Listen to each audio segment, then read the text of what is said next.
Gravando, então deixa eu recapitular. Uma boa noite a todos e todas. Sejam bem-vindos a mais uma atividade deste evento, organizado pelo professor Aparecido Cido Rossi e da professora Fernanda Silvestre, que intitulado "Quarto Seminário do Grupo de Pesquisa Vertentes do Fantástico na Literatura de Versos Fantásticos".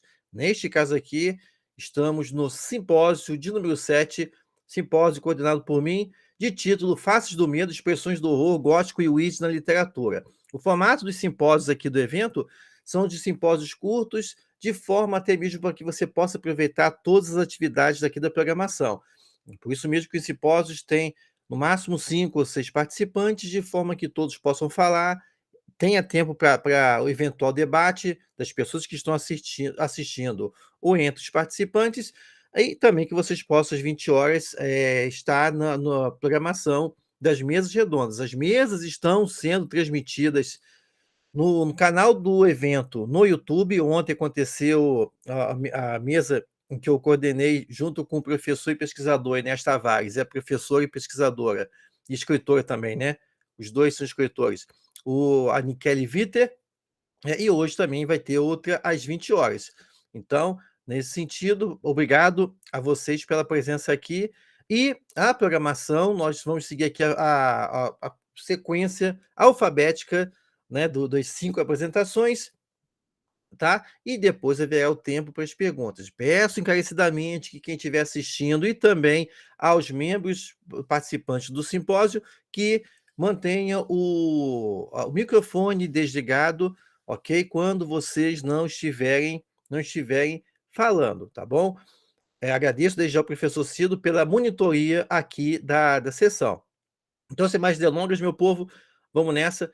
Eu vou começar aqui a apresentação, a sequência das apresentações. Então, deixe-me começar aqui compartilhando com vocês a minha apresentação, para que a gente possa começar, e aí eu começar a contar o meu tempo. Beleza? Tá valendo. Então são 6h08, 6h08, então falar aqui até 6h25, beleza.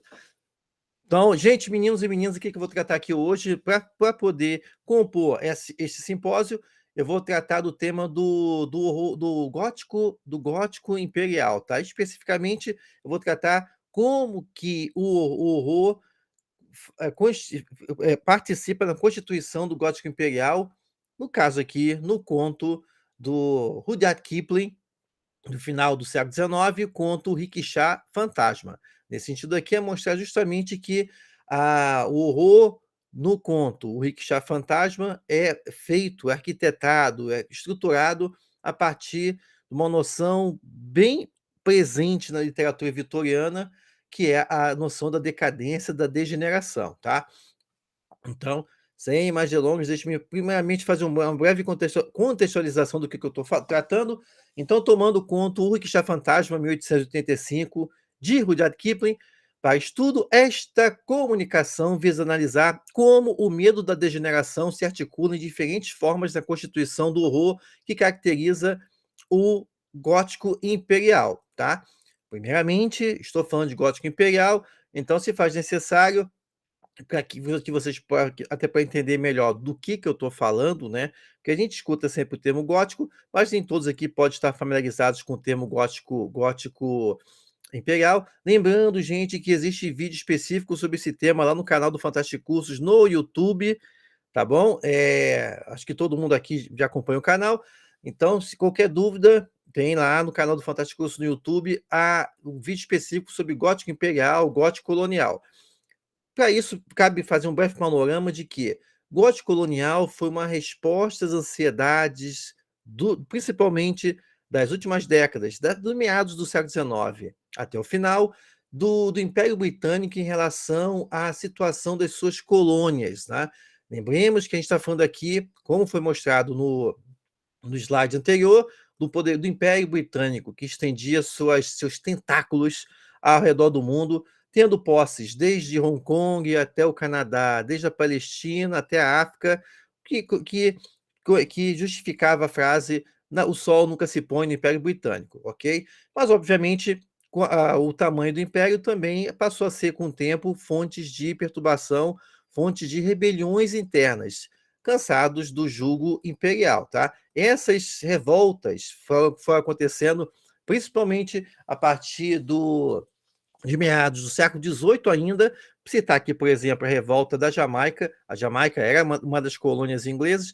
A Jamaica de 1760, né? A Jamaica, grande produtora de açúcar na época.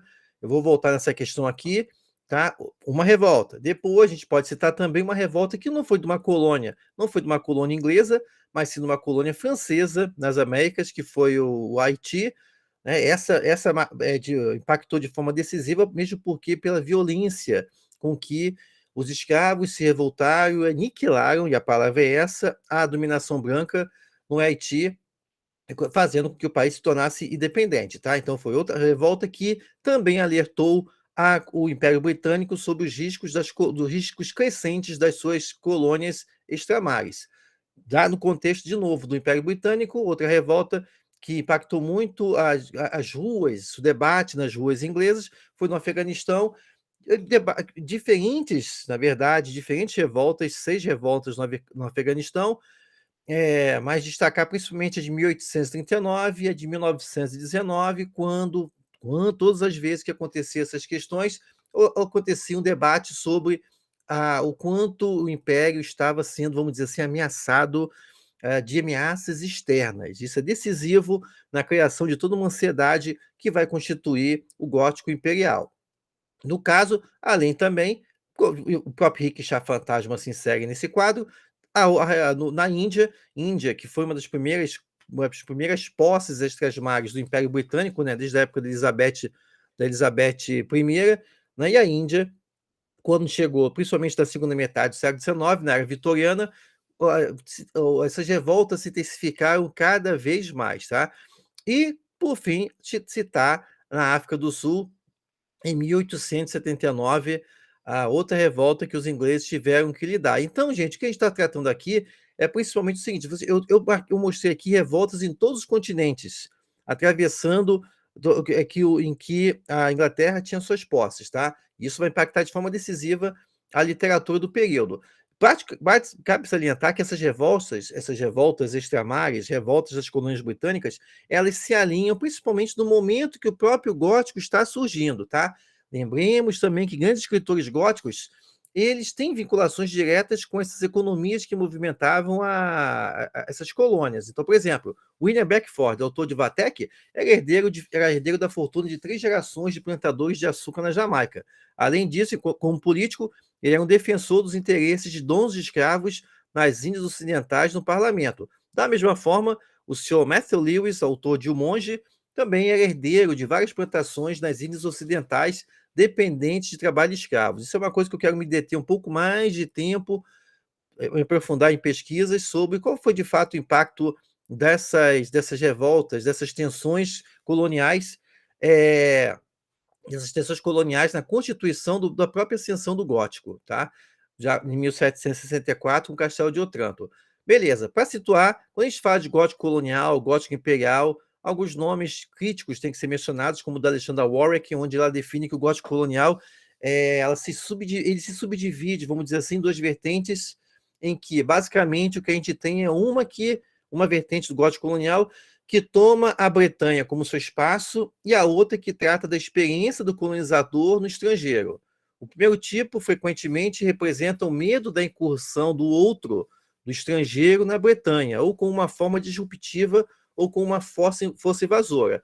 E esse é o caso, por exemplo, clássico de Drácula, que o Drácula é uma ameaça externa que vai até os territórios da Inglaterra, vai a Londres, para levar a sua decadência, né?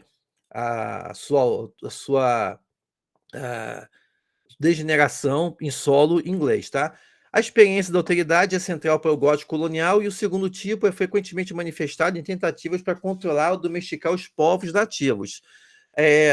Se uma vertente do gótico colonial é essa de analisar o impacto do estrangeiro em solo inglês, a outra é qual o impacto do estrangeiro que convive, que vive, que trabalha lá nas colônias, né? Isso é o caso do rickshaw fantasma, né? O que acontece quando o inglês fica muito tempo na Índia, muito tempo na Jamaica e tudo mais? Ele vai se sujando, ele vai se corrompendo. No gótico colonial, tanto os espaços quanto as pessoas são enxergadas como insólitas, além das possibilidades de explicação em termos europeus. Outro nome de destaque é da Mary Snodgrass, em que ela diz que ambientações e temas orientais e o barbarismo imposto sobre sociedades primitivas geraram um amplo ramo da ficção gótica e se infiltrou em uma grande variedade de escritos.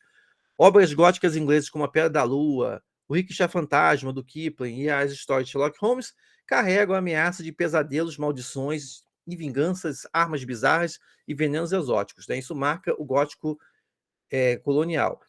Também outro nome, Elizabeth Parvin Gilbert, estou olhando o tempo aqui, lembrando que nos anos da década de 1790, os escritores góticos perceberam rapidamente que o crescente Império Britânico poderia fornecer uma grande fonte de outros temores que iriam como substitutos aos anti-heróis italianos vilanescos de Walpole Radcliffe, trazer frescor e variedade ao gênero. Então, já em 1790, o gótico colonial se colocou como mais uma expressão das ansiedades que o gótico também capturou na literatura inglesa, tá? Principalmente tratando do medo da miscigenação com o horror da sexualidade interracial, né, entrando no discurso público. E, por fim, o nome principal é do Patrick Brentlinger, do termo gótico imperialista, né, de que, após meados da era vitoriana, de forma crescente, os britânicos consideraram difícil de pensar em si mesmos como progressivos. Ao invés disso, eles começaram a se preocupar com a degeneração de suas instituições. Beleza? Então, os três principais temas do gótico imperial são, isso a gente tem no Rickshaw Fantasma, a regressão individual ou se tornar nativo. Outro medo, uma invasão da civilização pelas forças do barbarismo do demoníaco, isso que a gente tem no caso da Estranha Orquídea, no Besouro do Richard Marsh, no Drácula, e também a diminuição das oportunidades de aventura e heroísmo no mundo moderno. Isso você vê, por exemplo, nos romances do Haggard, como As Minas do Rei Salomão e Ela. Normalmente se considera que o gótico imperial tem seus primeiros momentos nessa obra de História of Henrietta, de 1800. Ali a gente tem essas questões de contatos raciais, novos espaços, tensão erótica e medos. Não vai dar tempo de eu falar nem da sinopse dessa obra, mas só para a gente, vou mostrar aqui obras que vocês conhecem, para falar de que os grandes obras da literatura gótica, da literatura inglesa, refletem essas questões do gótico imperial, tá? O Modus Ventus Vivantes, de 1847, vamos lembrar da figura do Heathcliff, do cigano Heathcliff, que não tem origem, que é um estrangeiro. O estranho caso do Dr. Jack Mr. Hyde, que também é gótico urbano, mas no caso, Hyde, na sua transformação, a aparência dele remete às populações nativas, ou seja, com uma regressão, né? Ele tem pele escura, mãos peludas, todos os marcos da degeneração atribuída aos habitantes de outras colônias. Nem é preciso falar, né, de 1896, a Ilha do Tomorrow, no Brasil, a Ilha das Almas Selvagens, do H.G. Wells, que mostra justamente como é que os ingleses tratavam as populações de outros povos. Nesse sentido, mostrando a ameaça do estrangeiro em solo inglês, nós temos tanto Drácula, de 1897, como também O Besouro, do Richard Marsh, também de 1897. Nesse menos conhecido Besouro, também temos um monstro, um inseto gigantesco, uma ameaça que vem do Oriente, tá? E todos eles são marcados pelo signo da decadência. Decadência é a palavra-chave para entender o gótico imperial, a literatura vitoriana, e nem citei aqui obras como Retrato de Dorian Gray, né, só para citar outras, tá? E como o Grande Deus Pan. Essa decadência se manifesta de diferentes formas, e no caso do gótico imperial, ela é ponto central na constituição do horror. O medo do inglês de se tornar estrangeiro. Isso é o que o Rudyard Kipling aborda no conto de final do século XIX do The Phantom Rickshaw, que é o Rickshaw Fantasma, e só para mostrar, gente, o que é um rickshaw, né? Porque na primeira vez que eu fui ler, eu não sabia nem o que era um rickshaw. Rickshaw é esse meio de transporte aí, muito popular na China e também na Índia, em que essa carrocinha que vocês estão vendo aí, puxadas pelos nativos, tá? Então, o rickshaw, no caso, o conto Rickshaw Fantasma, eu vou usar aqui nos meus minutos finais, essa edição, né, do Contos Clássicos de Fantasma, que está aqui nessa coletânea, que eu tive o enorme prazer de organizar para a editora Ex Machina, editora Sebo Clepsidra, tá? Os contos clássicos Fantasma, e aí, como não ter o conto Rickshaw Fantasma, tá? Ambientar na Índia, enxergado pelo olhar europeu, como uma terra exótica povoada por seres sobrenaturais, locações misteriosas e rituais ancestrais, o conto de Kipling explora a gradual degeneração do Jack Pensey a partir do rompimento do seu caso com a esposa de um oficial, a senhora Wensington, né? É a Agnes Wensington. No caso que o Jack acaba que se apaixona por uma outra moça e ele se cansa da esposa desse oficial, tá? A mulher fica muito desgostosa de ter perdido o amante e ela vai se definhando, definhando e morre. A questão aqui é porque o que remete ao título, né? Porque a assombração dessa mulher passa a perturbar o Jack. O Jack sempre vê o rickshaw com a senhora Wensington nele, puxada por hindus, né? Puxada também pelos empregados da mulher. Isso é um ponto interessante porque a senhora Wensington morreu e logo depois os escravos, né? Os empregados, não vou lembrar se são escravos ou não, que puxavam o rickshaw do Don Winston, morreram também. Né? Mas o que acontece? Nem na morte a população da Índia fica livre dos ingleses, né? Por quê? Porque os espíritos dessas pessoas, desses trabalhadores, estão lá, puxando ainda na eternidade o Kikixá da senhora Winston. E não importa o que o cara faça, não importa o que ele tente, ele anda na companhia da sua nova noiva, né? A cavalo, e ele sempre se dá de cara com a senhora Winston, puxada ali no rickshaw, passeando, né? E ele tenta fugir, mas não adianta o rickshaw acompanha ele. Ele, ele atravessa o rickshaw, só ele consegue enxergar esse rickshaw, o que isso é uma convenção da literatura de fantasma, né? Porque sempre que existe uma culpa envolvida, normalmente é apenas a pessoa que fez o ato é que consegue vislumbrar a assombração. As outras pessoas não conseguem ver o que passa por questões de assombração, né? Então, deixa eu avançar aqui, meu povo. Não vai dar tempo de eu falar tudo, mas só para ilustrar, tá? Nessa análise, que depois eu vou desenvolver no texto, eu usei aqui o Daryl Jones na obra Horror Stories, Classic Tales from Hoffman to Hodgson, onde ele vai trabalhar a questão do horror com uma forma cultural fóbica, né? E que tem papel-chave, como ele fala na citação abaixo, né? De que o horror, um dos horrores principais do final do século XIX foi a questão da colonização reversa, de como os ingleses tinham medo de serem colonizados, de serem contaminados. E é isso que acontece com o Jack, no Rickshaw Fantasma, no sentido de que ele vai se contaminando com aquele ambiente e gradualmente, como ele fala, né, ele tinha medo de se tornar um fantasma, ou seja, de se tornar parte aquele mundo de superstição. Como ele fala aqui na citação, aqui no meio, né? Tive a impressão de me mover no mundo de fantasmas, né? Aqui ele está até parafraseando o poema do Tennyson, né? Uma festa ao ar livre se realizava na casa do comandante e nós dois nos juntamos às pessoas que voltavam para casa. Ao vê-las nesse momento, pareciam sombras, impalpáveis, sombras fantásticas, que abriam caminho para o rickshaw de Miss Weston. Ou seja, aqui é como se ele tivesse entrado numa outra realidade. Ele deixou de ser inglês e passou a ser uma assombração. Né? Ou seja, ele começa um processo de transformação que vai gradualmente degenerando ele, vai gradualmente drenando as energias dele. A noiva acaba achando que ele está com algum problema mental, né? Toma ele como doido. O médico tenta ajudar ele, mas não adianta, ele não consegue se livrar da assombração. Outro que eu usei também para balizar essa análise foi além do Daryl Jones, foi o Javier Aldana Reis. Já estou fechando aqui minha fala. Na obra Horror, a Literary History, onde ele fala do horror no contexto do discurso colonial.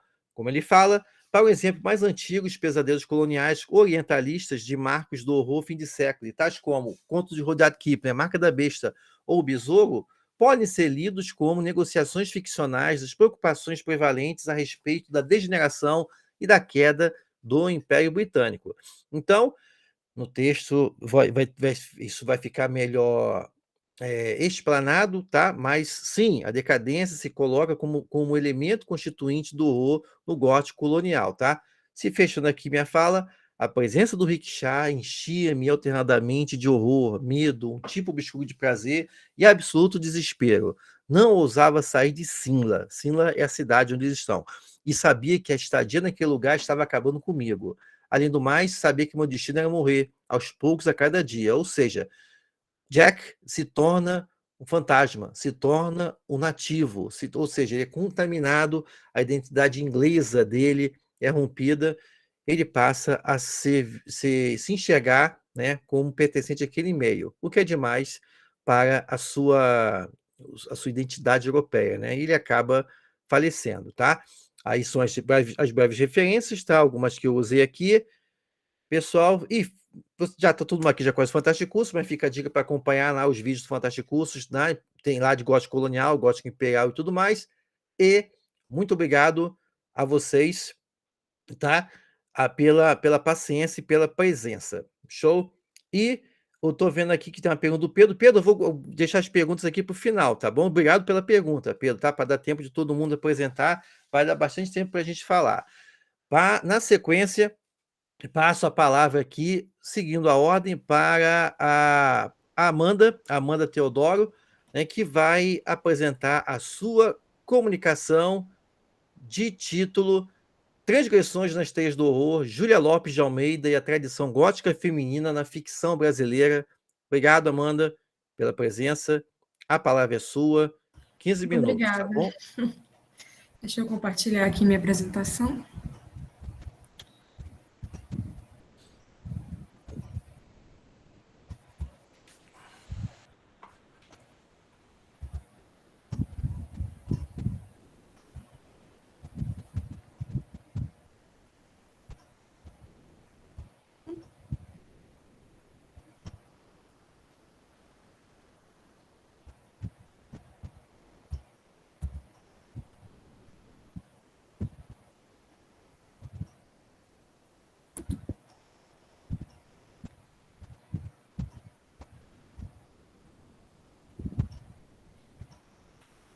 Amanda, eu não sei se você está falando, mas a gente está vendo a apresentação, tá? Só não estou te ouvindo.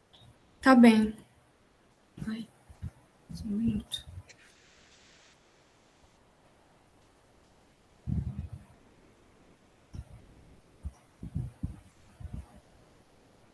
Vocês estão me ouvindo agora? Sim, estamos. Ah, tudo bem. Então deixa eu voltar para lá.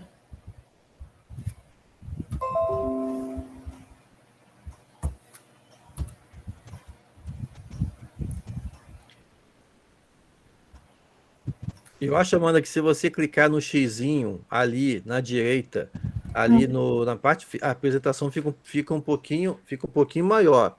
Tá ali onde está formatar objeto, Eu estou tentando é fazer só a que. apresentação.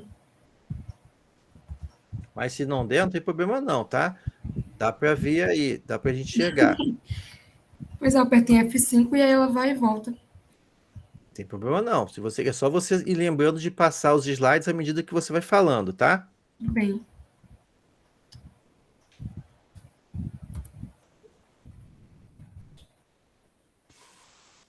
Não? Agora foi?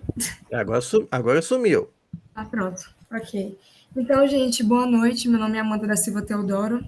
Eu sou da Universidade Estadual da região Tocantina do Maranhão, sou do sexto período de Letras. E eu gostaria, antes de começar a apresentação, de agradecer a todos pela presença e também falar um pouco sobre a minha honra de estar apresentando aqui, né, principalmente depois do professor Alexander, que eu acompanho o trabalho há um tempo. Então, é uma honra estar apresentando aqui para vocês e nesse simpósio maravilhoso também. Começando a apresentação, vou falar um pouco para vocês sobre... Amanda, desculpa interromper, Amanda. Obrigado pelas palavras gentis, tá? Amanda, sumiu a apresentação. Sumiu? Quando você falou lá, pronto, cara, aí tinha sumido. Não acredito. E Amanda, o povo quer ver você também, ó. A plateia tá pedindo, quer ver teu rosto. Tá bem. Vai na calma aí, não tem problema não. Tecnologia é assim. Você pode colocar de novo, Amanda, daquele jeito mesmo, lá do PowerPoint, e aí você vai passando, é só lembrar. Tá? Pode tentar de novo. Dá tempo. Eu não tô vendo a Franciane aqui.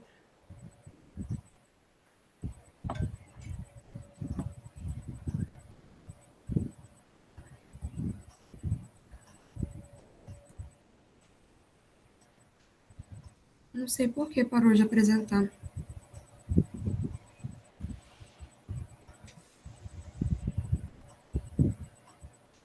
Acho que talvez seja a internet. Mas se não der, Amanda, não tem problema não, tá? É só você ter os slides aí para você ver na sequência e você pode ir falando. Poxa, Mas você que sabe. Então você pode tentar vou aí. tentar novamente. Tá bom. Esse agora dá Tô certo. vendo aqui que já tem pergunta do Pedro e da Juliana. Show, e aí eu vou já ficar aqui pro final. Então, agora estamos vendo os slides, Amanda. Tá dando para ver? Tudo certo? Sim, beleza. É só você lembrar de ir falando e pulando os slides. Tudo bem. Então, gente, novamente, né? A minha apresentação vai ser sobre um pouco da tradição gótica feminina dentro da literatura.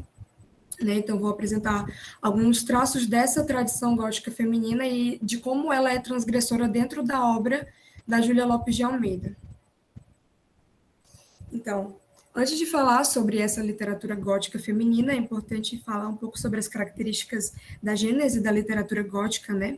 Segundo Donizete Rossi, a literatura gótica é a que possui o intuito de causar medo no leitor.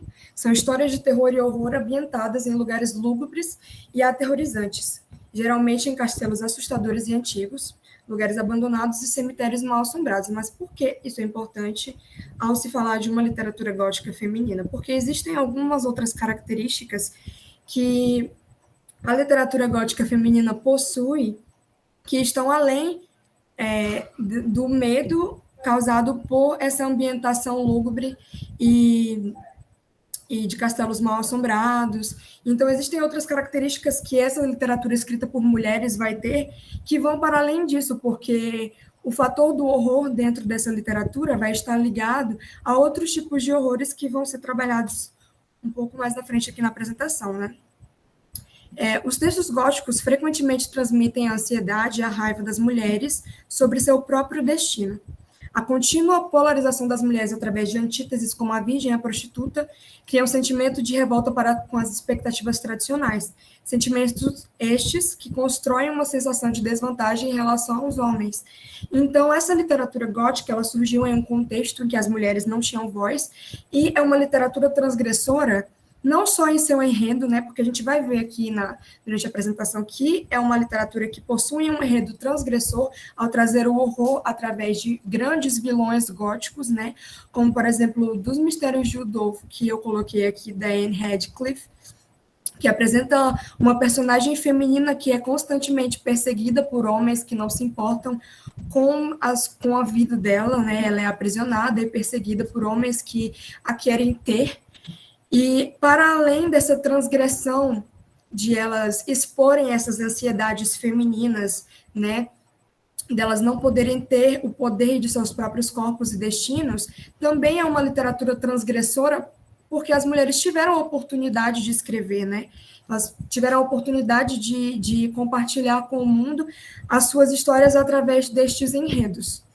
Então, como eu já falei, para além daquela... Amanda, desculpa interromper mais uma vez, tá? Oi. É só para o seguinte, caso você queira que os slides vão mudando as imagens, é só você clicar lá no lado esquerdo, tá? Porque a gente já está vendo só a capa. É só tá? a capa? A gente só está vendo a capa.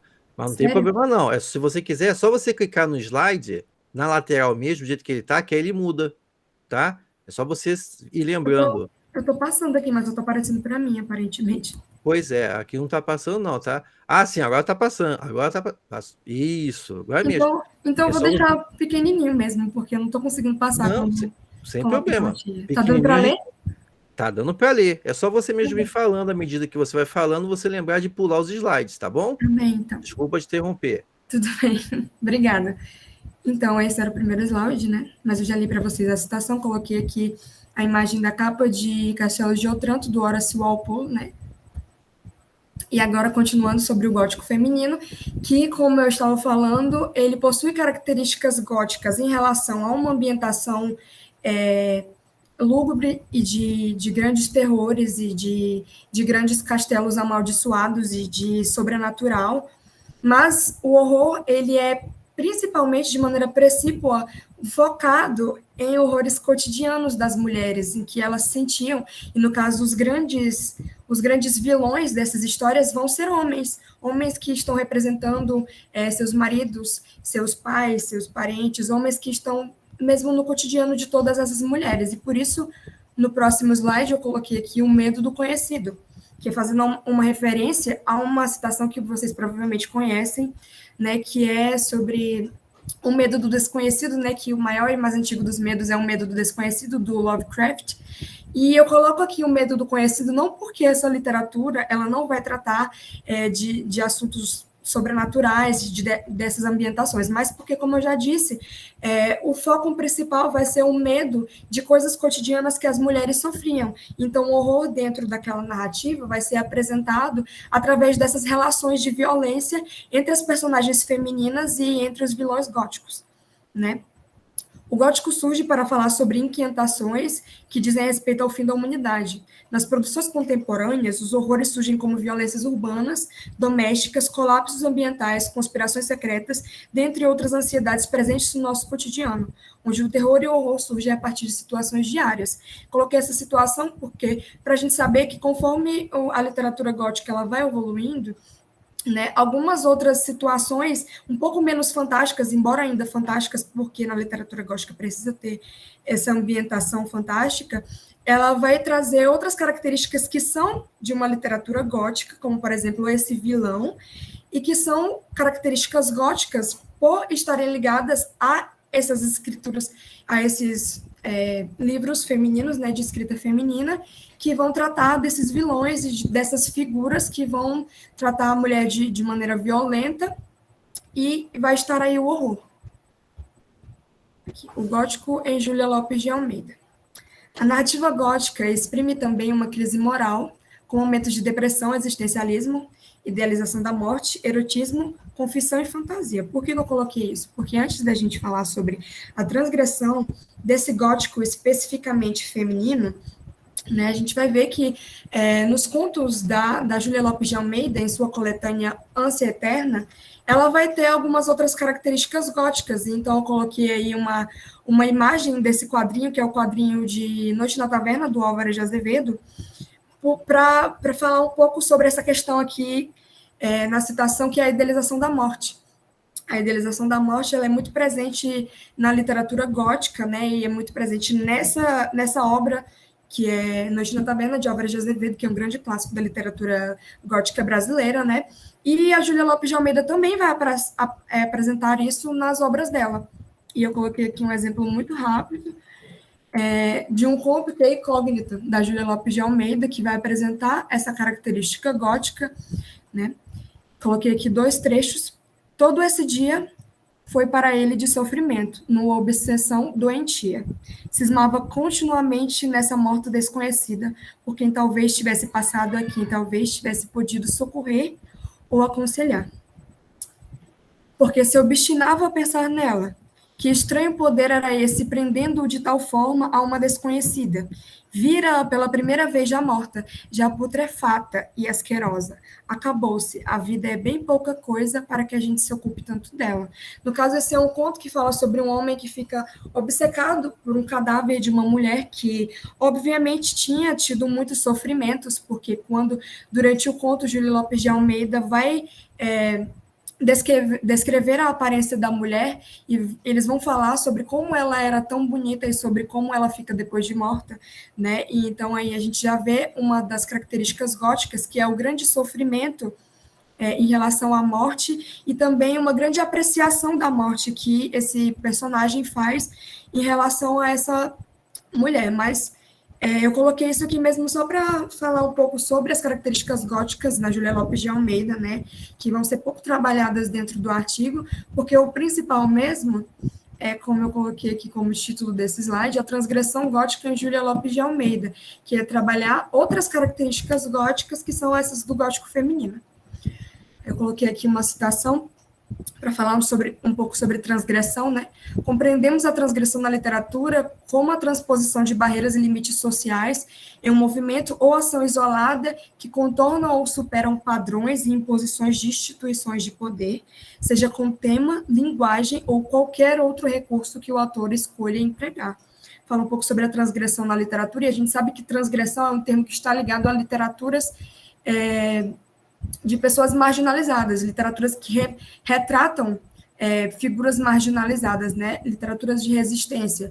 E a literatura gótica retrata a mulher como marginalizada, como um ser marginalizado, né, por sofrer grandes machismos, e é aí em que está a transgressão dentro da literatura gótica de escrita feminina. E agora, na Júlia Lopes de Almeida, né, no artigo eu vou falar sobre um outro conto dela, que é o caso de Ruth, mas eu coloquei aqui para vocês só os poucos, que eu acho que reflete muito sobre, completamente, né, em várias características dele, sobre essa literatura gótica feminina, que é Os Porcos. Coloquei 2 trechos. Quando a cabocla Umbelina apareceu grávida, o pai moeu-a de surras, afirmando que daria o neto aos porcos para que o comessem. O caso não era novo, nem a espantou, e que ele havia de cumprir a promessa, sabia-o bem. Ela mesma lembrava-se, encontraram uma vez um braço de criança entre as flores douradas do aboboral. Aquilo com certeza tinha sido obra do pai. Como eu já falei, uma das grandes características é o grande vilão gótico, e esse vilão vai aparecer frequentemente como o par romântico ou forçadamente romântico da mulher dentro do enredo, ou como o pai dela, né? São relações muito estreitas e que apresentam essas situações de horror que a mulher vai passar, que ela passa no cotidiano e também nesses enredos, de uma maneira muito cotidiana e muito próxima. E nesse caso, o pai da Umbelina, que vai representar esse grande vilão gótico dentro desse conto, apesar de ele não aparecer muito, mas não é a única característica gótica e transgressora dentro desse conto da Júlia Lopes de Almeida. Coloquei uma outra citação do conto: não queria bem o filho, odiava nele o amor enganoso do homem que a seduzira. Aqui já fala sobre a maternidade. O conto é sobre uma mulher, né, que é Umbelina, que acaba engravidando de um senhor e que o pai acaba... ele vai, como eu já falei, ele vai ameaçar ela, né, por causa da gravidez, porque ela não deveria engravidar de um homem que ela não tivesse casado e tudo mais, que já retrata uma das ansiedades femininas também com relação a ela precisar ser casta, que também vou falar aqui com essa citação. Uma citação de Ellen Moores, né, no livro Mulheres Literárias. Ela tem um capítulo sobre literatura gótica, sobre o gótico feminino, e ela cita Frankenstein, de Mary Shelley, né? E ela diz que há um sentimento poderoso feminino na narrativa, que é a repulsa contra a vida.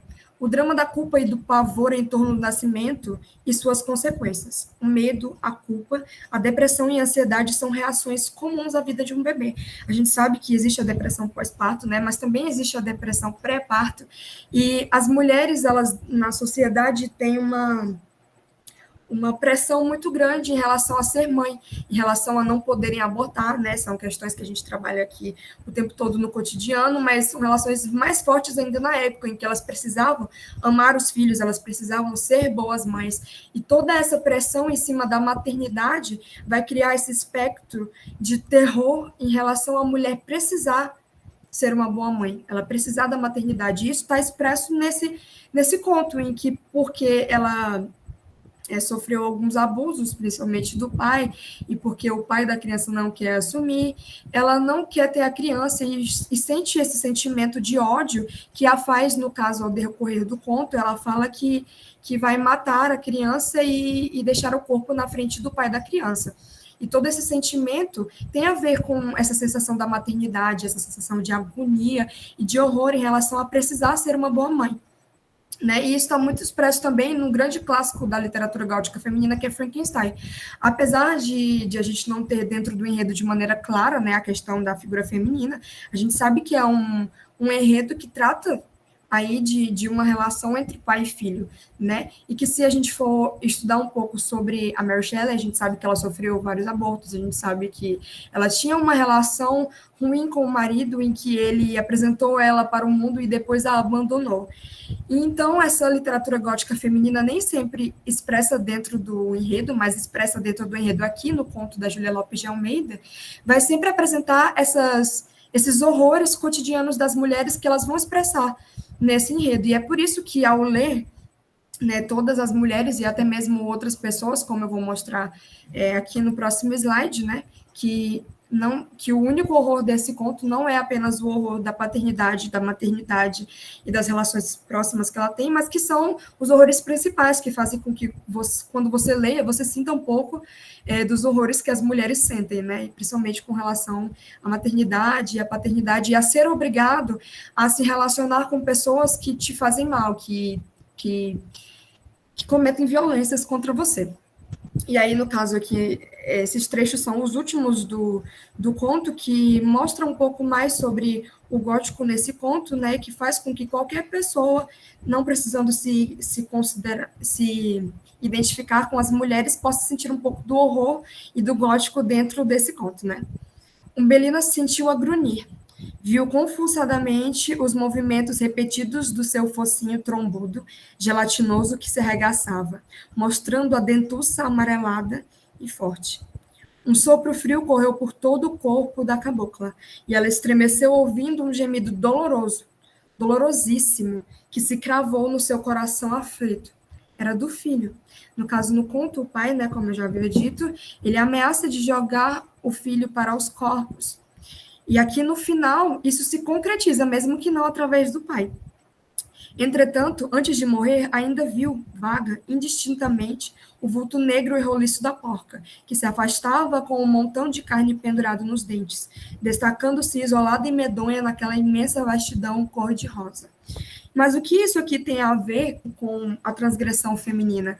Quando o destino dela se concretiza, né, a autora está dizendo dentro do enredo que na transgressão da mulher querer ter um filho fora do casamento, né, de ela não ser casta, mesmo que isso não se concretize através das violências do pai, ela ainda vai possuir um destino que vai a amaldiçoar ainda a ver o seu filho morrendo nas mãos dos mesmos porcos que o pai dela já tinha ameaçado. Então, ela faz aqui uma alusão ao fato de que essas mulheres, mesmo que não precisando desses grandes vilões góticos, ao serem transgressoras na vida, né, no dia a dia, elas ainda vão, infelizmente, elas sofriam muitas consequências. Eu coloquei o termo transgressão nesse artigo para não falar sobre feminismo, porque seria meio que anacronismo, né, falar sobre feminismo, sendo que talvez não existam realmente bases na teoria feminista para isso, então eu coloquei aqui a transgressão, porque a transgressão abarca todas essas minorias, né, que vão representar na literatura afro-brasileira também, por exemplo, todas essas ansiedades, e dentro da literatura gótica, essas ansiedades em forma de horror. E é por isso que eu coloquei aqui o grande problema do artigo que eu estou desenvolvendo, né, que é, será que a literatura da Júlia Lopes de Almeida ela é realmente gótica e transgressora? E eu espero que tenha ficado muito claro aqui durante a apresentação que realmente é uma literatura gótica, né, dentro desse espectro, dessa ambientação de horror apresentada aí no final no final do conto, e também em outras partes do conto que vão ser trabalhadas no artigo, e também por ser transgressora ao expor esses horrores a que as mulheres sofrem no dia a dia. Aqui algumas das referências utilizadas nos slides e no artigo, e muito obrigada, gente, pela oportunidade. Beleza, beleza, muito bom. Parabéns, Amanda, pela apresentação. Obrigada. Muito boa. Tem as perguntas até para você aqui já também. O Amanda a gente vai deixar aqui para o momento final. E agora vamos passar a palavra para o Amanda, por favor, só tira o compartilhamento aí da tela. Bem, vou tirar. Tá? Vamos passar agora para a apresentação da professora, a professora Fabiana Simão Belis Carneiro, minha parceira lá de trabalho lá na UFICAT, com a apresentação Tirania, Patriarcalismo e Opressão, sobre alguns elementos góticos no conto A Gaiola, de Augusta Faro. E aí, o Pedro e a Juliana, vocês te perguntaram sobre esses pontos de contato, gótico imperial, gótico colonial. creio que o começo das respostas de vocês vai vir aí, já na fala aí da professora Fabiana, tá? Então, professora Fabiana. Fabiana tá aí, gente? Ou caiu? Caiu? Tô vendo a Fabiana aqui. Bom, então enquanto a Fabiana está voltando, deixa eu aproveitar para poder responder essa questão aqui. Ah, não, a Fabiana voltou. Beleza. Seja bem-vindo, professora Fabiana, voltou na hora exata, tá? Fabiana, a Amanda acabou de apresentar, tá? Você quiser, você pode apresentar, tá? Eu estava falando, Fabiana, aqui, tem duas perguntas aqui do Pedro e também da Juliana, falando desses pontos de contato, gótico imperial, gótico colonial, se só teve gótico imperial na Inglaterra e tal. Então, eu creio que a sua fala vai, de certa forma, já começar a responder as questões deles, tá? Então, Fabiana, fica à vontade aí, você já pode apresentar, tá bom? Não estou te ouvindo, não, tá? Seu microfone está fechado.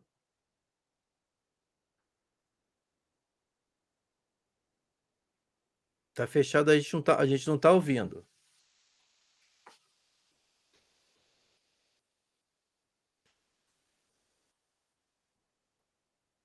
Não, a gente não está ouvindo, não. Está fechado o microfone. Está aparecendo aqui no Google Meet que está fechado.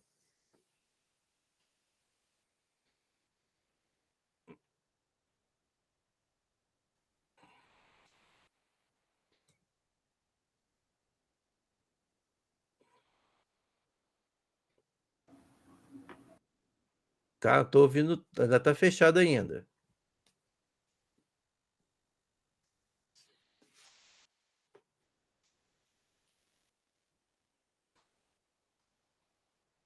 Sim, estamos te vendo bem, tá?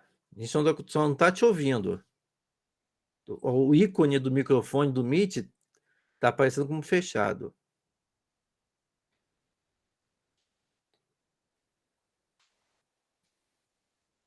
Pois é. Não, para a gente está fechado aqui. Você quer sair e entrar de novo para poder dar uma outra olhada? Enquanto isso, eu vou respondendo aqui Deixa eu responder aqui brevemente o Pedro e a Juliana, tá? Que aí a gente também já adianta até no final. O Pedro, sim, existe uma questão, inclusive a Fabiana foi me orientando justamente nessa questão, né?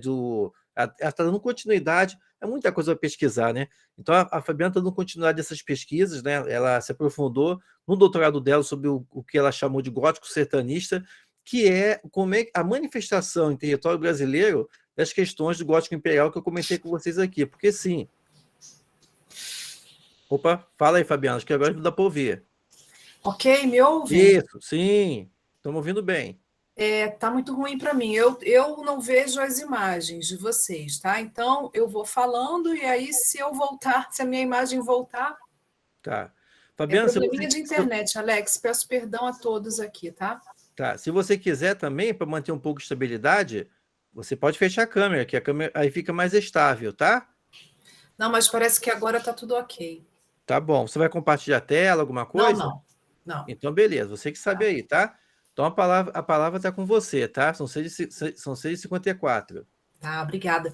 Bom, não vou compartilhar a tela, inclusive peço desculpas a vocês, porque eu vou ter que fazer algumas leituras breves, porque a memória pós-Covid não colabora muito, não tem colaborado. Então, eu vou recorrer aqui a algumas leituras entremeadas à minha fala, tá? Se vocês não se opuserem. Eu peguei, Alex, finalzinho aí da sua fala, acho que foi uma pergunta do Pedro, né, sobre o gótico colonial. E aí, não sei se eu vou adiantar a resposta, mas a minha fala de hoje, ela não finaliza essa pesquisa que eu já venho fazendo há algum tempo, mas aproveitando aí, né, um pouco do que eu tenho feito ao longo de 6 anos, em que eu pesquisava, inclusive com orientação do Alex, foi meu orientador, pesquisei essas manifestações, né, de elementos do gótico, especificamente em narrativas regionalistas, na literatura tida como literatura regional, mas ainda interior de Goiás, São Paulo e Minas Gerais.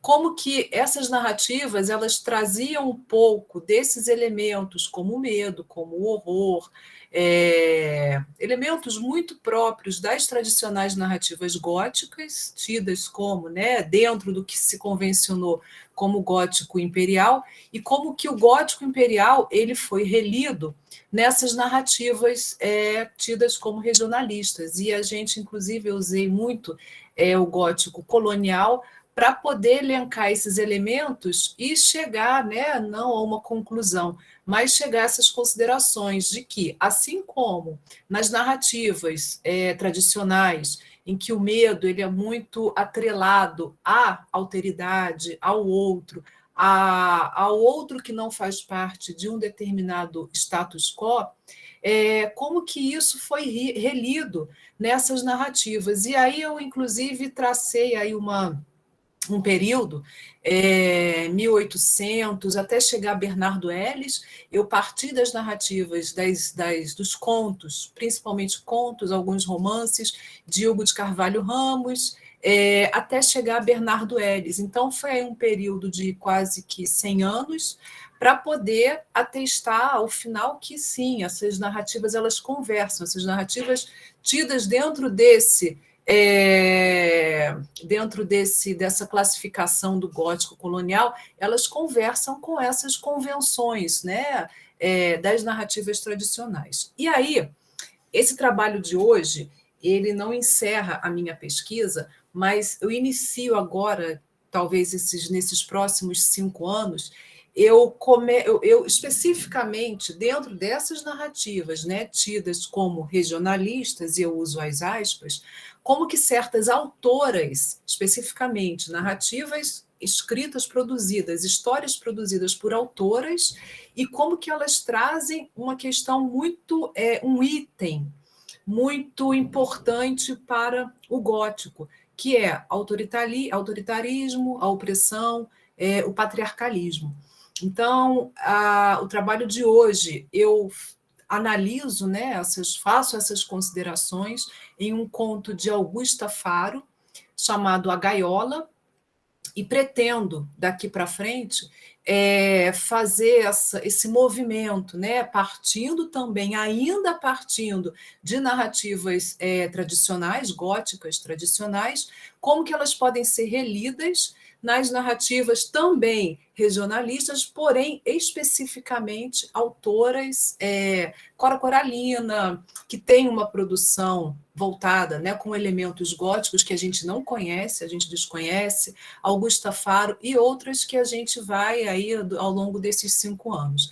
Então, o trabalho de hoje, intitulado Tirania, Patriarcalismo e Opressão, eu destaco alguns elementos góticos no conto A Gaiola de Augusta Faro. E aí, bom, parto de Otranto, tanto Otranto quanto o Dolfo antecipam um pouco daquilo que mais tarde se espalha, né, para outros gêneros, como contos, narrativas curtas, que é o espaço doméstico mimetizando emoções, mimetizando sentimentos como medo, angústia, temores, estranhezas e todo aquele sortilégio de sensações que marcaram a queda da aristocracia e a ascensão da classe burguesa. E no caso desse trabalho, eu vou cotejar como que o medo, atrelado ao patriarcalismo, é espacializado na casa, retratada no conto A Gaiola, de Augusta Faro, de forma a poder atestar como que o espaço narratológico reverbera na narrativa de forma a levar a sua protagonista essa que não tem nome, a total opressão e silenciamento.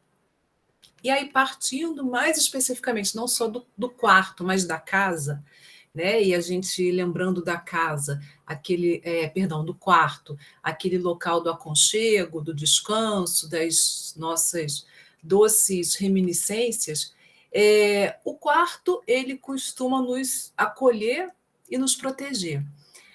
guarda profundos segredos, intimidade, as lembranças. E nos textos literários, o quarto ele costuma vir descrito, né? Não com pouca frequência, frequentemente ele vem descrito em seus pormenores, a ponto de, inclusive, fazer com que nós, leitores, né, a gente costuma demorar um pouco mais quando a gente está efetuando a leitura, a gente fica um pouco mais ali no quarto.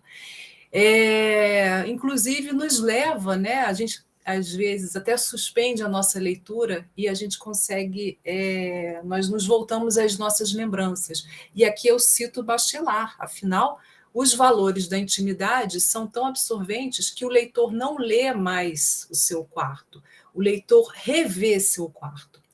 E, em linhas gerais, o pequeno conto A Gaiola retrata a tristeza de uma mulher que vê os anos passarem e que presencia o crescimento dos seus filhos e a chegada da velhice sem ter realizado algo em prol de si.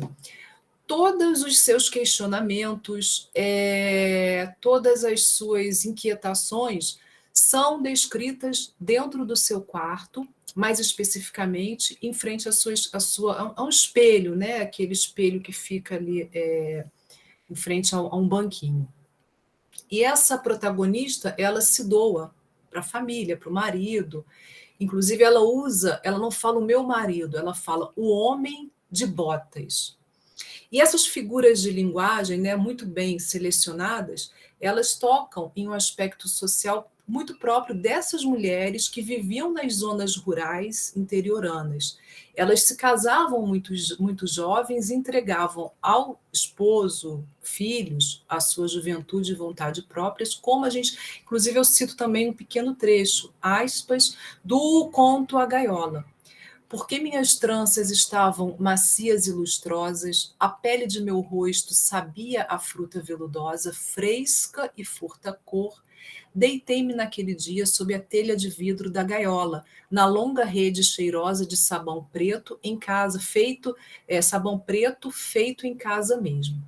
Foi esse o início de um destino esquerdo que me marcou a testa a fogo e me fez arrastar uma banda do coração como um toco de carne empedrado pela vida fora.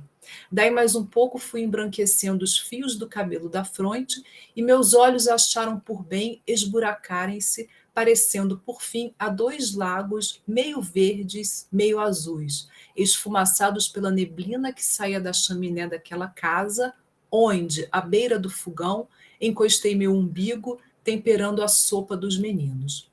E é bastante sugestiva a imagem de uma gaiola, até porque esse objeto nos leva imediatamente a pensarmos em um espaço de reclusão e total privação de liberdade, o que, inclusive, pode até precipitar as nossas leituras do conto de Augusta Faro, aqui lido. No entanto, o conto ganha uma importante dimensão ao colocar o foco da narrativa em uma dona de casa do meio rural, marcadamente conservador, patriarcal, misógino. Sem nome definido e narrado em primeira pessoa, a protagonista de A Gaiola consegue trazer profundos e contundentes questionamentos de sua situação, ainda que reservada em um espaço ínfimo, a gaiola, que lida nas entrelinhas, nos revela ser o casamento, se não a sua própria vida engaiolada, sempre a servir seu marido. E é interessante destacar que esses elementos puramente cenográficos, como o fogão a lenha, as travessas areadas, a comida à mesa a servir o marido truculento, que, entre aspas, chegava pronto para o almoço e queria as travessas areadas na mesa do forro branco, e que não demorasse o vinho e que não fizessem barulho para não atrapalhar a ouvir o próprio mastigar e que não interrompessem seus pensamentos sérios, fecha aspas, se mostram muito reveladores ao trazerem notáveis questionamentos da vulnerável condição da protagonista, consequentemente levando a nós, leitores e leitoras, ao questionamento de nossa própria realidade, pois a personagem, libertando-se dos preconceitos e das maldades humanas, busca a sua verdade interior, a plenitude do ser, para a qual é necessária a liberdade. Até uma citação de Aires, 96, página 165. No conto A Gaiola, o momento epifânico se dá quando a protagonista vê uma fotografia de sua tia, já entrada em anos, tendo um xale preto nos ombros e um véu cheio de buraquinhos e muito escuro lhe tapando o olhar, e de fora os beiços que mais se afinaram porque pararam de rir antes da hora. Foi uma citação também do conto A Gaiola.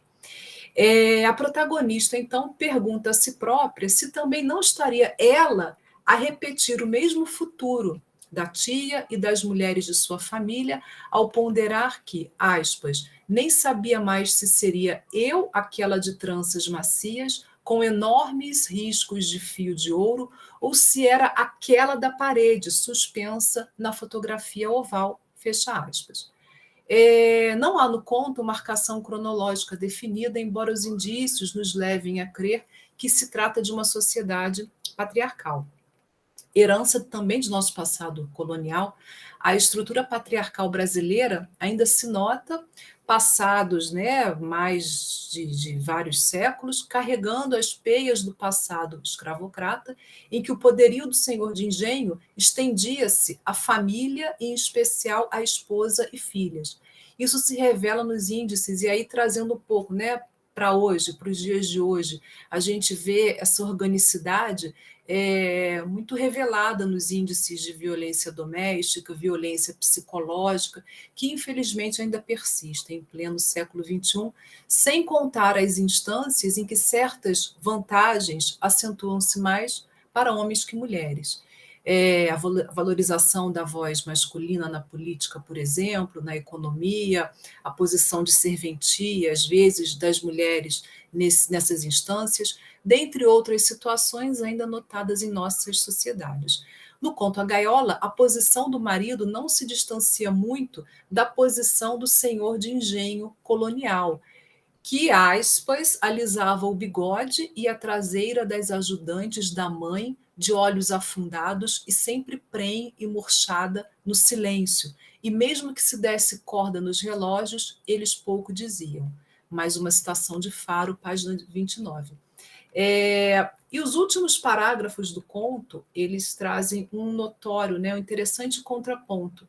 A velhice, o ocaso e esses momentos derradeiros da protagonista em oposição ao momento das atuais gerações, né? Como que a protagonista ela olha para o passado e ela se vê repetindo a história da avó, da mãe, das tias. Porém, esse contraponto mostra que as gerações que viriam depois dela, as suas filhas e as suas netas, elas metaforicamente abrem a gaiola. Então, resignada e certa de que nunca mais teria voz, a protagonista nos revela que a epifania, que começara no retrato oval, tem seu apogeu quando ela se vê pela última vez no espelho do quarto. E aqui eu trago uma citação um pouquinho maior do conto, da página 24, que é a seguinte: o espelho ainda está lá pendurado, mas as janelas abriram e as moças, filhas das filhas que carreguei no ventre, se olham nele, mas não abaixam as pestanas nem calam a boca. Pelo contrário, falam muito umas com as outras e com os homens delas, até que não me preocupo mais, quase nem é preciso, porque essas moças abriram as portas e janelas, arejaram a casa, e nem todas vão se deitando sob atelhas de vidro enluarado, nem ficam encantadas, feito bonecas de louça, quando lhes alisam os cabelos e os pelos como eu fiquei. Por fim, o conto de Faro deixa uma reflexão a respeito desses, né, novos tempos que se anunciam e que podem trazer esperança ou uma luz às mulheres que, assim como a protagonista, viveram engaioladas. Insurgentes e ousadas, rompendo com o sistema de opressão, as filhas das filhas abrem as janelas para o sol, de modo, aspas, que os piados delas são fortes o bastante para que não se fechem na gaiola, nem a dependurem no caibro mais alto da varanda, igual foi acontecendo comigo e muitas mulheres de minha geração e de muitas outras gerações antes de eu nascer. E aí a gente se vê diante de uma personagem que não tem nome definido, o que talvez poderia ser até uma transgressão de Augusta Faro, afinal, muitas mulheres caberiam ali. Muitas mulheres vivenciaram, infelizmente, ainda vivenciam, né, esse sistema de medo, de horror, de terror, de violência psicológica, de opressão. Tantas Marias, Antônias, Cláudias, Charlottes, Augustas, mudam-se os nomes, mas os algozes são sempre os mesmos. E, no entanto, em A Gaiola, a gente tem... Existe uma chave, existe uma possibilidade de chave para a gente abrir o confinamento. Eu coloquei aqui os vários nomes, né, inclusive Augustas e Charlottes, porque eu também faço esse movimento, né, entre contos, por exemplo, Papel de Parede Amarelo, que traz muito essa questão da opressão, uma mulher não engaiolada, como no conto de Augusta Faro, mas uma mulher engaiolada, aliada, né? Uma mulher completamente alienada, de si, por conta, tamanha fora a opressão, que ela se vê alienada de si própria, chegando, inclusive, a instâncias da loucura. E, a título de considerações finais, eu posso encerrar essa fala atestando a importância do espaço, não apenas como precursor de todas as maldades cometidas contra a personagem deslindada ao longo desse texto, né, e por que não até força motriz, capaz de gerar o efeito de denúncia e visibilidade de todas as atrocidades. Afinal, é no mais profundo silêncio e solidão de um quarto que podemos promover esse difícil encontro, né, de nossas vidas, que é o pior, talvez, encontro, o encontro conosco. E aí a gente pode comprovar que o espaço no conto de Augusta Faro, para além de composição narratológica, tem sim forte atuação, a ponto de modificar o estado de ânimo da personagem, uma vez que é na solidão do quarto que a protagonista de Augusta Faro levanta questionamentos acerca de sua anulação naquele núcleo familiar. Infelizmente, as sociedades contemporâneas continuam testemunhando atos de violência contra as mulheres. E ainda que o texto literário não promova de forma direta mudanças nas mentes e ações humanas, a gente pode sim considerar a sua importância, a gente deve considerar a sua importância na medida em que abre um debate acerca de um tema tão pungente. Afinal, falar é um importante caminho rumo à tão sonhada tomada de consciência. Afinal, eu vou encerrar com Antônio Cândido, ao defender que a literatura desenvolve em nós a cota de humanidade na medida em que nos torna mais compreensivos e abertos para a natureza, a sociedade, o semelhante. É isso. Ok, muito obrigado, professora Fabiana, pela fala. Gente, eu recebi informe aqui da Franciane, de fato não vai aparecer por conta de problemas de saúde, tá bom? Então, assim sendo, a gente vai passar aqui agora para a nossa última comunicação do doutorando da Universidade Federal de Catalão, Raul Dias, ok? E na sequência passamos para as perguntas de vocês, tá? O Raul vai apresentar a comunicação, Peraí, deixa eu achar aqui o Errante Literário, Tradição e Representações do Morto-Vivo na Literatura. Beleza? Então, bora as perguntas de vocês aí e vamos nessa. Raul, a palavra está com o senhor. Olá, boa noite a todos. Todo mundo consegue ver aqui o slide e me ouvir também? Beleza, estamos vendo os slides, estão te vendo. Perfeito. Bom, esse aqui, na verdade, essa comunicação ela é um recorte da tese que venho desenvolvendo sobre a orientação do professor Alexander. E para essa comunicação, o que foi separado aqui, no caso é o Errante Literário, Tradição e Representações do Morto-Vivo na Literatura. Porque quando se fala de morto-vivo, é um termo, é um nome um pouco confuso, né? Porque quando se diz morto-vivo, são várias criaturas que podem se encaixar dentro desse perfil. Mas aqui, propriamente, para dar nome de fato e delinear bem a nossa proposta, vamos falar propriamente do zumbi, ou morto-vivo, como é comumente chamado. Há algumas vertentes também, algumas histórias, algumas narrativas que até evitam o nome zumbi, por uma questão, ora de preconceito, ora mesmo para tentar se desvincular dessa historicidade do zumbi. Mas aqui o que chama a nossa atenção para essa proposta é que algumas pessoas contestam que, de fato, o zumbi é uma criatura que não tem uma tradição literária e que já inicia diretamente no cinema. Porque é quase que difícil você conseguir lembrar de narrativas em que tratam desse zumbi, esse zumbi que é apresentado a primeira vez aí com A Noite dos Mortos-Vivos, do filme do Romero, lá em 1968, que traz essa versão de um morto-vivo, de um zumbi, um ser canibal que surge, que tem a capacidade de um se tornar muitos, essa capacidade de massificação de mortos-vivos, e que tem como principal característica, né, ou como principais características, essa questão da deformidade física, é sempre uma aparência muito apelativa, são rostos incompletos, às vezes crânio exposto, dentes expostos, e também a falta de alguns membros, né, membros amputados, e a gente vê que é uma criatura que, de fato, não pode ser domesticada. A gente percebe que há essa ausência da fala que se comporta praticamente como uma besta, como um animal. Daí é onde a gente vê que, na verdade, essa visão, essa ideia de um ser canibal, de um morto-vivo canibal, ela não nasce primeiramente dentro do cinema. Ela aparece tempos antes ainda, quando nem se cogitava, quando nem Romero cogitava esse filme com base nesse enredo, filiando junto ao contexto histórico em si, de Guerra Fria, de corrida espacial, desse conflito de ideias, esse jogo ideológico norte-americano. E daí a gente vê que isso surge primeiro dentro da literatura e com Lovecraft, propriamente da sua obra, da sua narrativa, Herbert West, Reanimator. Raul, desculpa te interromper, Raul. Eu não sei se você está vendo, provavelmente está acontecendo igual com a Amanda, mas os slides não estão passando não, tá? Tá não? Não, mas não tem problema não, é só você ir clicando à medida que está falando, tá?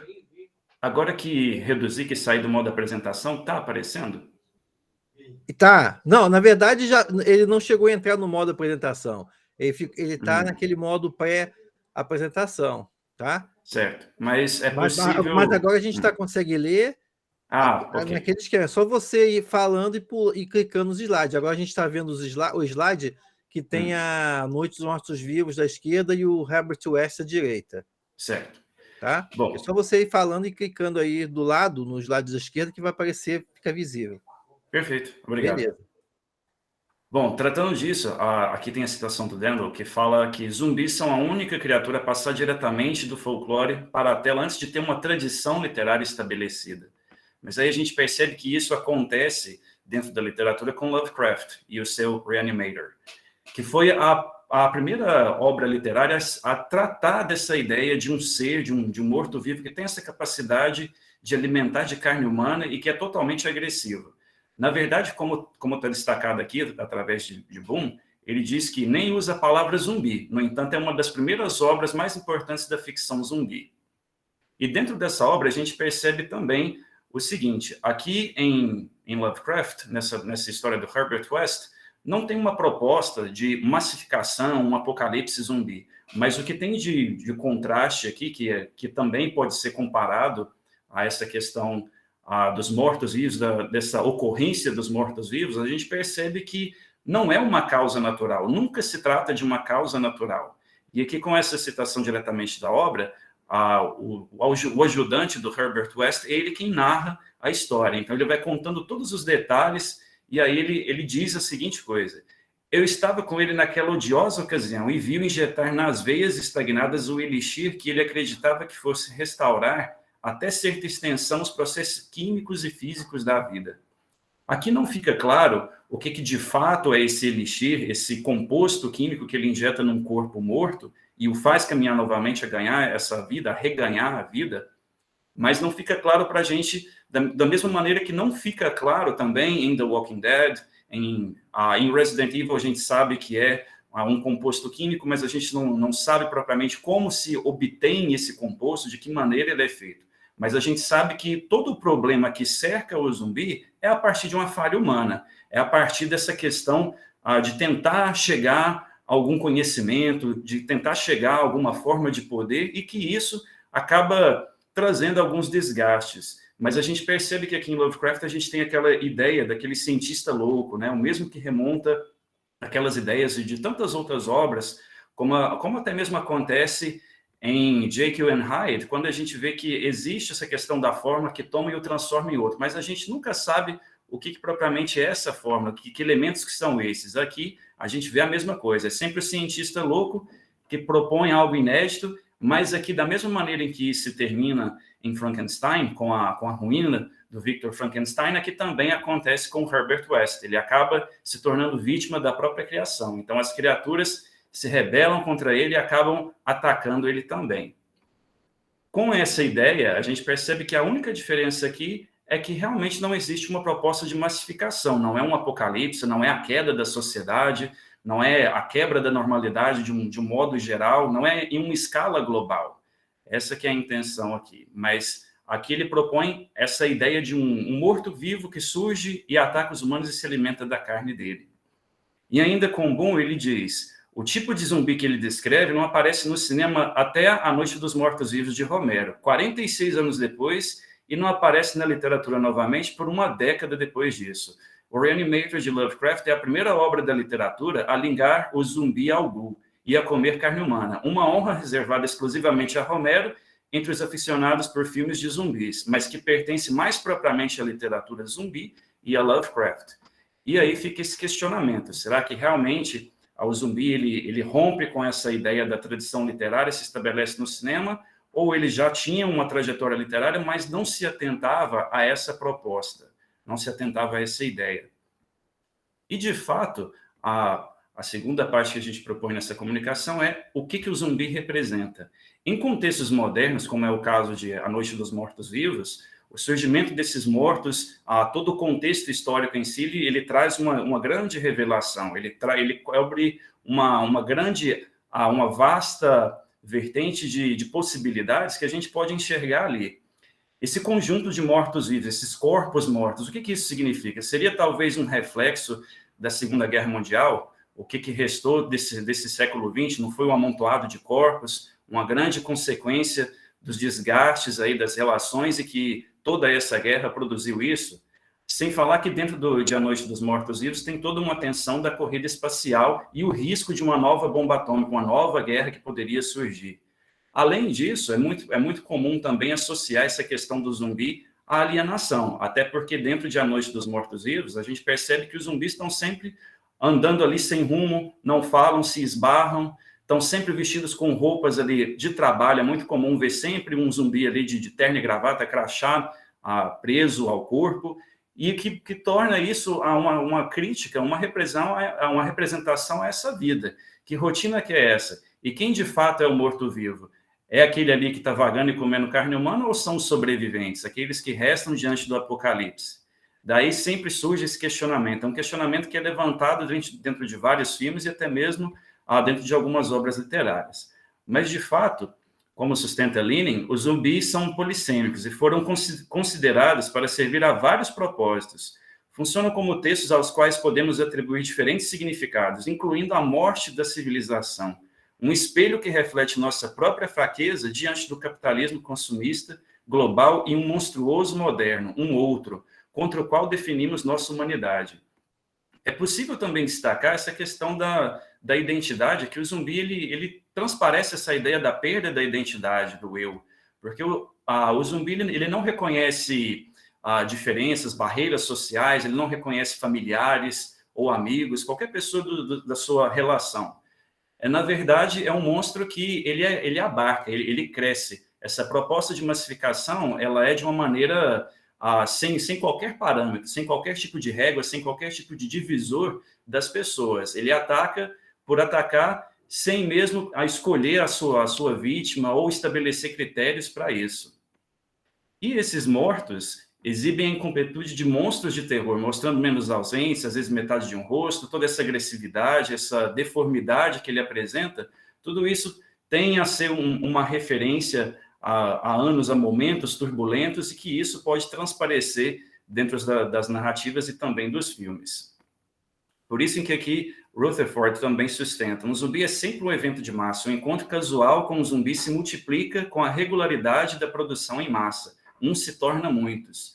Aqui essa ideia de que o zumbi ele não tem distinção, ele não faz distinção, mostra que esse apocalipse que surge, essa ideia desse ataque em massa dos mortos, propõe essa quebra da sociedade como ela é e até mesmo traz algumas reflexões, porque aí os sobreviventes, né, aqueles que ainda estão vivos, começam a se questionar como tudo isso aconteceu, o que se perdeu, começa a questionar também fatos sobre a própria vida, são reflexões do eu e também dessa ideia da civilização, né? O que de fato todo mundo fez, todo mundo agiu para chegar a esse ponto. O que se tem agora? Na verdade, tudo se perde. E a maioria dos mitos de criação de zumbis envolve as premissas básicas de que uma vez ocorrido o evento inicial, a criação de novos zumbis ocorre facilmente e que o contágio se espalha mais rapidamente do que pode ser prevenido, curado ou interrompido. Além disso, a causa, a disseminação e a falha em verificar o surto de zumbis muitas vezes estão ligados a uma falha ou cumplicidade por parte dos estados, das grandes empresas. Na verdade, a gente sempre pensa que essa ideia de que a sociedade, de que o mundo, de que as leis, elas são regidas por entidades, por autoridades que nunca vão cair, que nunca vão se desestruturar. Mas, na verdade, essa aqui é a proposta. O que seria, o que acontece quando você tem a desestabilização dessa normalidade, desses centros, dessas autoridades e autarquias que nunca poderiam cair ou que nunca se cogitou a queda delas? Na verdade, pode até se questionar também que muitos apreciam, né, ou desejam essa queda dessa civilização, essa queda das normas. O que poderia acontecer caso isso realmente fosse possível?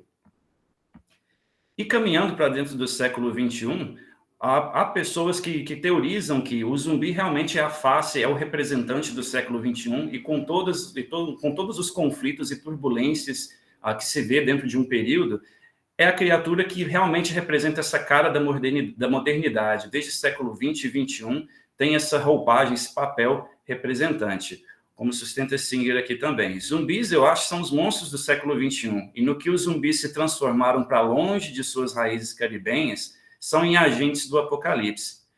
Aí é onde a gente também percebe que existe essa ideia do conflito social. É necessário que ocorra, que se choque com essa queda da sociedade. Na verdade, isso é até uma convenção que se estabeleceu até mesmo entre os leitores. Toda vez que se pensa em zumbi, logo se cogita nessa questão do apocalipse, da queda da sociedade, a sobrevivência, o fato de que as leis que a gente segue são suspensas e que roubar não é mais um crime, se aventurar também não é mais um crime. Dependendo, alguns personagens até flertam com essa ideia, começam a roubar carros, a roubar produtos, coisas que nunca poderiam comprar caso ainda a sociedade ainda existisse. É uma espécie de uma ficção científica social, como define aqui Reed Mounce. A ficção científica social é caracterizada por uma mentalidade específica de reflexão sociológica. Portanto, a ficção científica social é a ficção usada para explorar temas e conceitos sociológicos, de maneira especulativa e proposicional, em vez de procurar explicar ou descrever uma ocorrência social. É daí onde a gente encontra essas reticências do autor em explicar como que o zumbi surge, o que é esse vírus, de que maneira chegou a esse ponto, e como isso tudo está ligado a críticas à sociedade.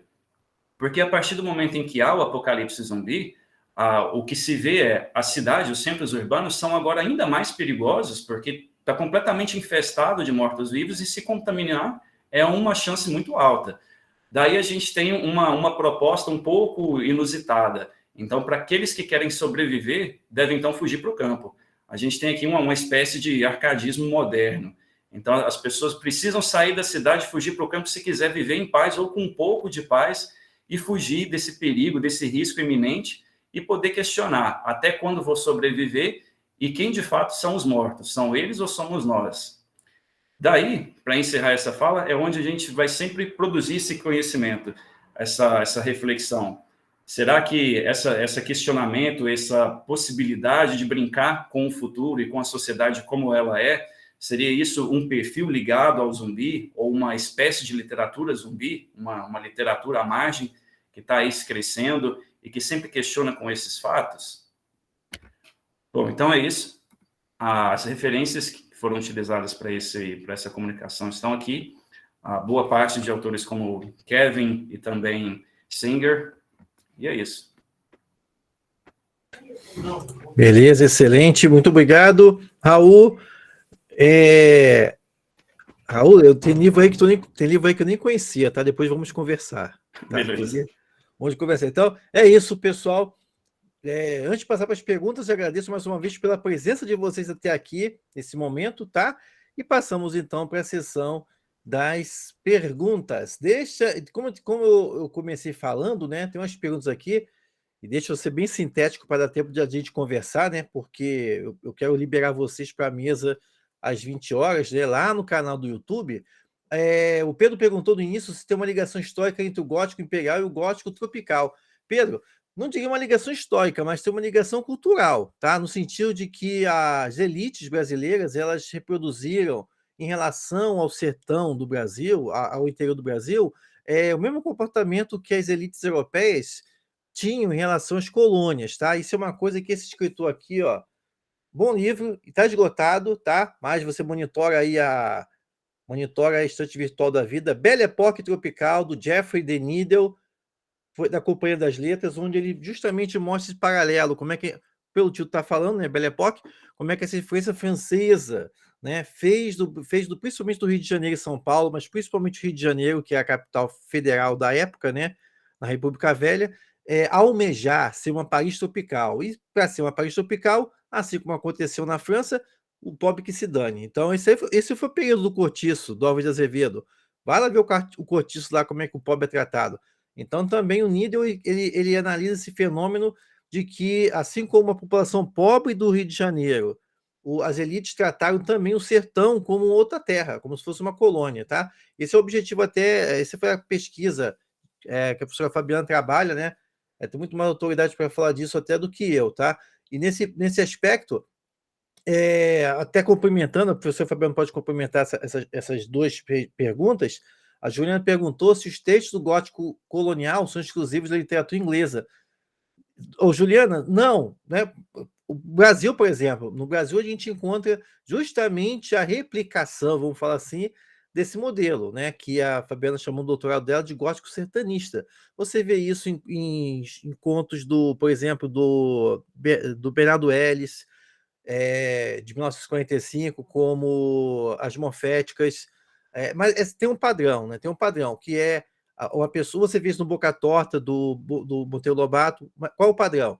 Uma pessoa da cidade vai ao interior, e no interior ela se depara com aquele mundo interior, né? O que ele considera como crendice, coisa de gente atrasada, de caipira, aí se revela algo sobrenatural, que afeta essa pessoa.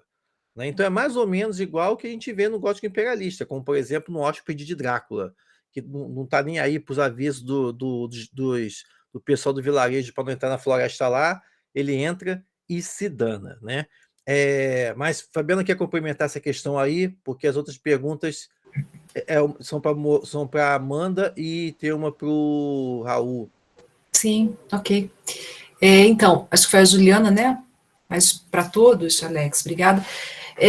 Eu parti de uma palavrinha, né? A gente vai cavucando, vai pesquisando, e aí me passaram uma parte, uma cópiazinha. Isso foi num dicionário. Eu acho que está no texto da Maria Conceição Tavares, se não me engano. Eu parti da palavrinha sertão, desertanum, fora da linha, fora da fileira, fora da ordem, que era como, né, as primeiras naus portuguesas chegando aqui no nosso litoral, elas viram das naus, elas olharam para o litoral e usaram essa palavra desertanum, aqueles que estão fora da fileira, fora da ordem, fora daquele padrão eurocêntrico. E daí essa ideia ela adentra, né? Ela vai do litoral para o desertanum e daí o sertão. Então, o sertão, que é uma categoria geograficamente construída, não é um espaço geográfico, não é um espaço categorizado, é uma expressão construída. O sertão, ele é visto, né, e trazendo aí essas narrativas norte-americanas, inglesas, que conseguiram trabalhar isso, relendo para o nosso gótico sertanista, a gente conseguiu ver que os fora da linha, os fora da ordem, seria aquela, né, aquele rol de personagens, o lobisomem, a mula sem cabeça, todos os personagens que fizeram parte do nosso folclore, do nosso imaginário, eles conversam muito com esses monstros. Então, os monstros daqui, em certo sentido, né, muito tempo pesquisando isso, conseguem trazer um pouco dessa organicidade, os fora da ordem para um determinado padrão vigente. É mais ou menos isso, não sei se eu respondi, mas é assim, é uma pincelada muito en passant mesmo, muito rapidinha. Mas é mais ou menos isso, é a organicidade. Alguém falou de um paralelo histórico, não é um paralelo histórico, mas a gente fala de um paralelo cultural, também geográfico, né? Geograficamente, como que a gente consegue notar essas reverberações desse maquinário, né, de narrativas que trazem o medo, falando, mimetizando dessas pessoas que estariam fora da ordem, no caso da ordem vigente, que seria o padrão eurocêntrico, e nas narrativas sertanistas, o litoral, por exemplo, seria um padrão, os senhores de engenho seriam um padrão, todas essas categorias de ordem, da ordem. Não sei se eu respondi. Beleza, muito obrigado, Fabiana. Lá no Academia.edu, gente, tem uns artigos meus sobre isso, tá? De gótico colonial, gótico imperialista. Acho até que a minha tese está lá também, onde eu tratei do tema. Dá uma olhada lá também, tá? Vamos lá. Tem uma pergunta aqui para Amanda. Sim. Amanda, da Morgana. Amanda, você citou o quadrinho de Álvares de Azevedo. Você conhece a HQ Ânsia Eterna, adaptação de 3 contos da Júlia Lopes? Os Porcos traz uma adaptação para a arte sequencial que mostra claramente todos esses aspectos que você citou na obra. Eu me apresentei em um colóquio de quadrinhos utilizando essa HQ. Vale a pena conhecer. Então, respondendo aqui a ela e também a pergunta do Pedro em seguida, eu não conheço essa HQ, mas eu vou dar uma olhada e vou dar uma olhada também no que você escreveu sobre, porque com certeza deve contemplar de forma visual muito bem, né? Porque é um conto muito visual com relação às coisas que ela descreve, ao ambiente também, as coisas que ela descreve que acontecem ao seu filho, né? No final, então eu vou dar uma olhada assim na HQ e dando uma resposta aqui para o Pedro, eu espero que eu consiga contemplar a tua pergunta, né? Mas eu vejo que existe uma influência muito grande, sim, da relação do Percy B. Shelley com a Mary Shelley e a poética dele, e ele enquanto um poeta também, porque tudo o que envolve a relação deles retrata como a Mary Shelley ela era marginalizada em relação a ele, porque na época, inclusive, a primeira vez que ela publicou o Frankenstein, ela não utilizou o próprio nome, porque senão ela não ia conseguir ter a visibilidade, né? E aí, como eu falei, o livro Frankenstein ele faz alguns paralelos com a vida dela, tanto na parte dos abortos que ela já havia sofrido, também porque a história é sobre o Victor Frankenstein, né, ter criado alguém e depois abandonado, e é uma coisa que acontece na história deles dois, né, no decorrer da história do romance deles, porque ela era muito nova quando eles começaram a se envolver, tinha 16 anos e fugiu de casa e largou a própria vida para ir viver um mundo que ele tinha apresentado para ela. E quando chegou nesse mundo, ele abandonou ela, né, com os abortos e com as frustrações e foi viver a vida dele como um poeta libertino. Então, eu acredito que toda essa relação dela ter sido apagada enquanto escritora no início, né? E de o nome dele ter ficado como mais em voga, em detrimento do nome dela, tem muito a ver, sim, com o enredo de Frankenstein. Toda essa ansiedade que ela sentiu em relação à relação deles, né? Dela ter se envolvido com ele novo e tudo mais, tem com certeza a ver com o romance. Beleza, muito obrigado, Amanda. Só para dar um pitaco aqui para complementar o que a Amanda falou. Pedro, lembrar, né? Victor Frankenstein é Percy Shelley. Tanto o próprio nome. Victor é um nome que o Percy Shelley usava quando era mais novo, tá? E o comportamento do Victor Frankenstein é idêntico ao de Percy Shelley. Da mesma forma que o Lord Ruthven, o primeiro vampiro da ficção inglesa, é Lord Byron na visão do Polidori, né? Então, assim, os dois monstros saem desses monstros da poesia inglesa, tá? Em breve vai sair a edição definitiva, a edição comentada de Frankenstein, pela editora Sebo Clepsidra. Eu fiz o prefácio dessa obra, onde eu destrincho todos os aspectos do título, né? Frankenstein ou Prometeu Moderno, tá? Fiquem de olho, da editora Sebo Clepsidra. Obrigado, Amanda, pela resposta. Tem uma pergunta aqui: quais autores você trabalhou? O que eu acho que é para a Fabiana, do Pedro, né? E quer saber especificamente, Fabiana, quais autores você trabalhou na tua tese lá do gótico sertanista? O primeiro eu fiz um traço cronológico, né? Então eu comecei com Bernardo Guimarães, depois Hugo de Carvalho Ramos, Monteiro Lobato e Bernardo Ellis, porque eu dividi a tese em 3 momentos, né? Partindo do pré-modernismo, do modernismo, realismo, finalzinho do romantismo, pré-modernismo e modernismo. E nesses 3 momentos, como que essas narrativas góticas conversavam com essas outridades, né? No momento em que o Brasil se descobria, e depois a ascensão com a Primeira República, e depois a queda. Esse momento de queda foi com Bernardo Ellis, quando personagens, né, que compunham as zonas rurais, elas eram deixadas à mercê da própria sorte, quando o capitalismo ele avança no campo, e aí acontece aquele êxodo rural. Então foram esses autores: Bernardo Guimarães, Hugo de Carvalho Ramos, Monteiro Lobato e Bernardo Ellis. Obrigado, professor Fabiana. Passei aqui para a última pergunta. Que bom que todo mundo falou. A última pergunta que é para o Raul, do Pedro. Antes de passar a pergunta para o Raul, gente, agradecer mais uma vez a presença de vocês aqui. Parabenizar todas as pessoas que prestaram o trabalho, trabalhos excelentes do Raul, da Fabiana, da Amanda. Tá? Parabéns. Tá? Eu não conhecia a Amanda, também passei a conhecer aqui. Parabéns, Amanda, pela sua pesquisa.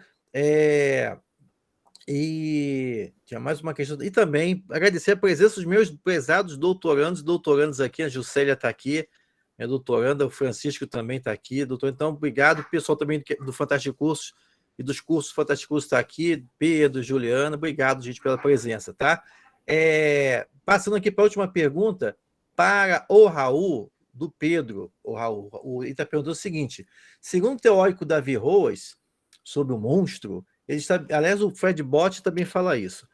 Segundo o teórico Davi Roas, sobre o monstro, estabelece um conceito sobre domesticação do monstro das narrativas contemporâneas. Eu pergunto se você concorda com essa proposta e se isso se dá em expressões narrativas onde figura o zumbi, e narrativas audiovisuais como a zombie e tal, né? Acho que aquele também... Como é que é o nome daquele filme lá? O Meu Namorado é um Zumbi? Isso, é isso também mesmo. Nesse esquema aí, domesticado. E aí, Raul? Sim. Bom, essa proposta da domesticação do monstro, ela realmente ela faz a total sentido e totalmente se encaixa com essa figura do zumbi. Mas aí a gente precisa lembrar, essa questão do monstro, ele não é uma criatura que é um alien, que é um diferente. O monstro, ele é aquele que mostra, ele adverte, ele aponta os detalhes. Então, o monstro está sempre ligado a essa ideia de desejo, de medo, de ansiedade. E aí cabe até um pouco de Freud nisso. O quanto tem de você naquilo que você odeia.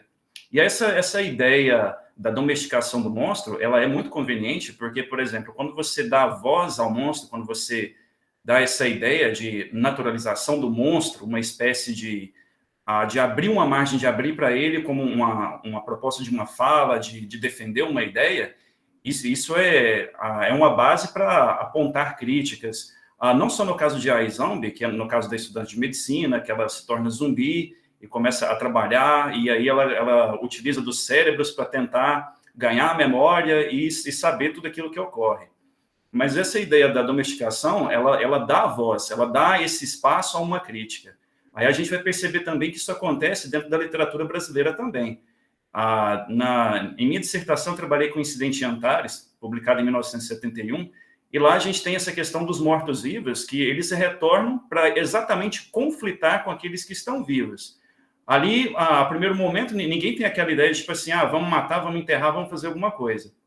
as pessoas começam a ter que lidar e a socializar da maneira que os mortos-vivos querem.